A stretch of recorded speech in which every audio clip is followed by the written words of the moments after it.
How to manage a construction project from start to finish, step by step, the easy way. I've got 7 easy steps to follow in this video. If you don't know me, my name's Dean Barton. I've been in the industry for nearly 20 years.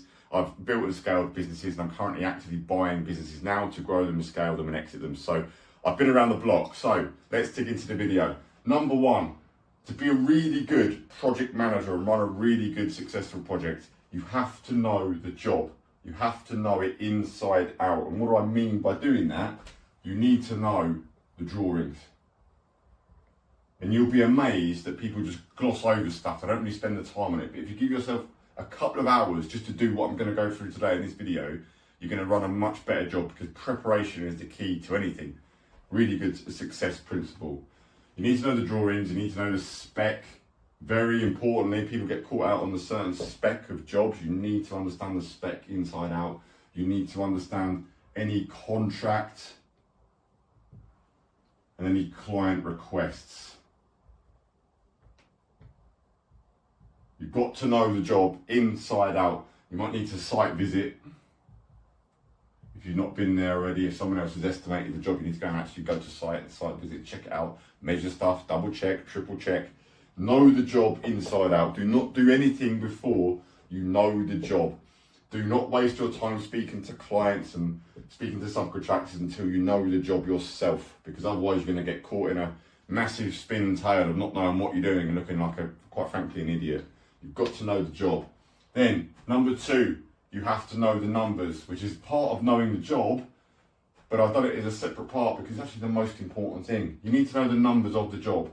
If you've estimated it, you're going to know a lot more about the job already. But if someone else has estimated the job, if you've got a quantity surveyor or someone else in your team that's estimated the job, you need to go through this job line by line for the costs. You need to know exactly what labour you've got, exactly what materials you've got, any hire, any cost. You need to know, right, this job is going to be, let's say, $100,000 job. It's going to cost us 80. What is that 80 grand made up of? Where is all the money? You need to know every single cost and be very, very religiously, don't mess with this. You have to know the cost. If you don't know the cost, you don't know the job, and you can't deliver a good job because you don't know the cost to deliver it. You don't know what you've got to play with. You don't know what wiggle room you've got. You don't know how tight the job's going to be. You must know your financials, and I guarantee you, in fact, I know that everyone goes wrong on this stage. They don't know the jobs. They just start the jobs and go, great, it's a big job. Let's just get on with it. And you've got no comprehension or understanding of how to actually deliver the job properly to meet the budget that you've got to make sure that you make money, which is the most important thing. Got to make money. Then, number three, got to know the risks. Always, always know the risks. Are you working on a dangerous site? Are you working at height? So you've got health and safety side of things to work at, because it's got to be thought about, it's got to be planned. You're putting lads on site, you're risking lives, and everyone deserves the right to go home, quite frankly. Yes, we're here to make money from a business, but if people doesn't go home, someone doesn't go home one day, that is going to be the biggest, just what a horrible, stressful experience. I hope it never happens to anyone, but it does happen. It is a reality. People do die on construction sites. It's a risky environment. You've got to know the risks of the works that you're doing. You've got to know the risks from the contract side, which, because you know the job, you've gone through this. There could be delays, there could be penalties, there could be all sorts of things. You need to understand the contract and those risks and the knock-on effects. Party wall agreements, things like that. Planning conditions. Building control. And loads of other specific things that might come up, like from engineering, structural, and then key tasks in the job. There might be key things you do within the program of the job that have got a lot of risk to them. It could be excavating, it could be doing heavy lifting, whole manner of things. You've got to understand all the risks at this point. Know the risks so you know you can manage them and plan for them in a better way. Make sure it links for the budget and you know the job. Then you need to appoint the right labour, getting all your subcontractors in line, which is actually one of my favourite ways of running jobs in construction, is subcontract orders, where you actually send an order which is a copy of their quote that they gave you in the estimation stage, whether you did that, someone else did it, but it's a copy of their quote in writing. Specifically, this is what you're doing, this is the job, this is the program that you need to run to deliver the job. And you're having those honest conversations up front and going, well, I need you to deliver in 3 weeks, and you write that down so it's very clear. Or whatever it is, 4 weeks, 6 weeks, 2 days, 1 day, whatever. Get very clear on that order. Can you meet that deadline? Can you stick to that price that you gave us? Are you on board? You might even at this stage get more prices. You might look at the budget, this is why you need to know your numbers, and go, do you know what, that element of work, so I reckon we can get a cheaper price, a better contractor. Maybe one of your risks is identified that the subcontractor at pricing stage is not actually the right contractor to use because they haven't got the tickets, the health and safety, the credibility, whatever it might be. You've got to look at that and go, right, let's give the orders to the best people so that it's in line with the job, it's in line with the costs, and it's in line with managing risks and the deliverability of doing that job.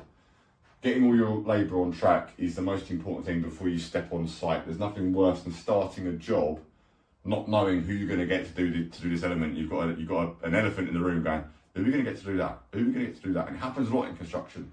The better you can plan, the better the job's going to go on site. It's just a matter of fact, you can save a lot of time and money by doing all this front work before you even start on site. But you've got to appoint labour, do that in the right way, do it with orders, and plan it out in line with the budget. It's the most important thing.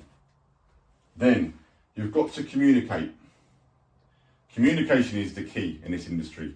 But what I would say is don't speak to your client too much until you've got all this stuff sorted out, because it's going to make and create a lot of questions, a lot of unknowns, a lot of, well, when can you actually start, because you've done all your work properly and you're not committing to the client's deadlines. What do clients always do? Can you start Monday?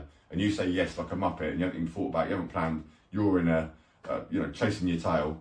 Whereas if you just spent a couple of hours planning the project, you can then go back to the client with certainty that we can start on this date. And you need to always over communicate to the client. So the minute you win a job, you obviously want to communicate and go, excellent, thanks for the order, thanks for the acceptance of the quote, whatever it is for you, and say, it will take us 2 days to form a plan, then we'll get in touch with you and we'll arrange next steps. You can do that on modern things like WhatsApp now, nice easy phone calls, conversations. Over communicate with a client, always let them know, but equally over communicate with the labour. You've got to communicate with labour and go, these are the standards, the expectations that we expect if they're new labour. If you've got labour that you use over and over again, it's going to be very easy. It's going to be phoning up the person you use. Yeah, we'll start that site next Monday, here's your cost, there's your order, done. Very simple. But communication is the key part.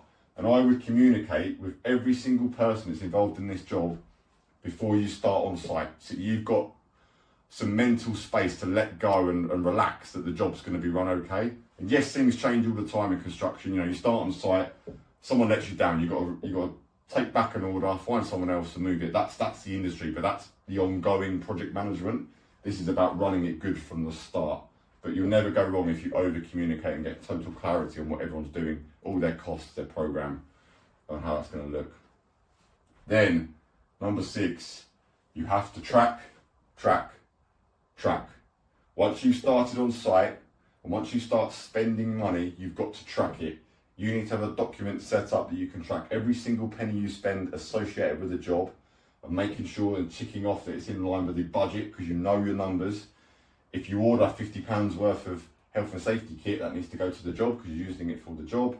If you set up an order for 10 grand for a particular package, it's got to be tracked on the job, offset against that particular element of works, so that you always know, are we ahead or are we behind? If we had a budget of 10 grand and I've spent 10 grand, okay, we're neutral. If you had a budget of 10 grand and you spent 8, you know you're 2 grand up, so you know the job's comfortable. If something goes wrong down the line, you know you've got a bit of wiggle room and stuff to play with. Equally, if you've got 10 grand and you spent 12 grand, you know you're 2 grand over, so you need to go looking back and go, hang on, where can I save money? Is that a mistake that we've made, or is it a variation? I need to communicate that to the client to get an extra order, to get more money in on the job, because it's a genuine extra. You've got to be on it all the time. If you don't track costs and you leave it to the end, I guarantee you're going to end up in an argument, you're going to end up with less profitability, the job's not going to run very well on site, subcontractors are going to get pissed off because it all falls downhill, and you're going to end up in a mess. You've got to track every single week. Every single week, you've got to review every single job that you touch. Just sit down For a small job, it could be 5 minutes. For a large job, it could be a whole day. You've got to track and review. Once you track the cost, you've got to track progress. Are we on track with the program? Because if you're not on track with the program, there's going to be a cost somewhere. There's going to be a delay somewhere at some point. It's coming. The train is coming for you. If you're not tracking, you don't know that, so you can pivot and be on it and save time, save money, and keep the project going on track. You've also got to track the most important thing, which is quality. Even if labour is stuff that you use all the time. I've made this mistake before. I've had subcontractors I've used for years, but occasionally everyone messes up. You know, it's just facts of life. It happens. And I've left labour because I've known them for years, left them on a job, and then something's actually gone slightly wrong. Whereas if I'd have tracked it and looked at the quality every week, we could have resolved the problem. It would have been a lot less stressful, a lot less expensive to solve. You've got to be on it all the time, so you need to be having site visits every single week, even if you know your subbies, even if you know they're all good lads, they all do a good job. You've got to be checking quality, measuring stuff, just checking stuff's in the right place, checking it's in line with the drawings, the spec, because people make mistakes. This is a very stressful, busy industry. People make mistakes. People do things in a rush. They do things just stressed out, thinking about 40 other things and 40 other jobs. This is your subcontractors included and your labour included. They have stuff going on at home. All different industries are very tough to organise, you know, from decorators to chippies to plumbers to electricians, to get everyone gelled together. At some point, quality will slip, and that is going to cost you money at some point, and it's going to piss off your client, which is the worst thing. So check quality all the time. Even if you know everything's all right, still go and check. That is the most valuable thing you probably get for this video. Just check all the time. Never ever leave a stone unturned, and check. And if you do that, and if you keep following this process, you're going to run a much better project. Yes, there's going to be things that go wrong within this, because that's just the industry, it's just how it is. But work to that methodical order.